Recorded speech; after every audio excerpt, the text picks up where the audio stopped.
మన తల్లిదండ్రులు అనేకంగా అడుగుతారు, ఏదో ఒక పని చేసుకో, ఏదో ఒక ఉద్యోగం చేసుకో అని చెప్తారు. నువ్వు కనీసం ఒక ఆఫీసులో క్లర్క్ అవ్వని మన తల్లిదండ్రులు చెప్తే ఆ ఆఫీసర్ ఎందుకు కాకూడదు అని మనం ఆలోచించాలి. అలాగే ఆలోచించాను నేను. కనీసం నువ్వు డాక్టర్ అయితే బాగుంటుంది అని మా నాన్నగారు పదే పదే చెప్తూ, ఎందుకు డాక్టర్ అవ్వాలి అని అంటే 10 మందికి సేవ చేయొచ్చు, 10 ప్రాణాలు నిలబెట్టవచ్చు.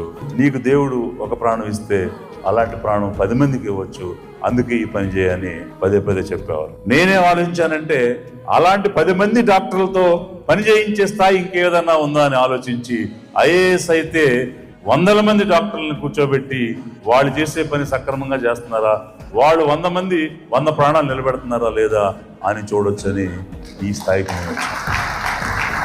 ఈ పక్కనున్న జిల్లాలోనే మొదలు పెట్టాను. ప్రతి నెల ఒక్కొక్క డాక్టర్ ఏ విధంగా పనిచేస్తున్నారు. ఫస్ట్ ఇన్ఫెంట్ మోర్టాలిటీ రేట్ 0కి తేవాలి. అంటే పుట్టిన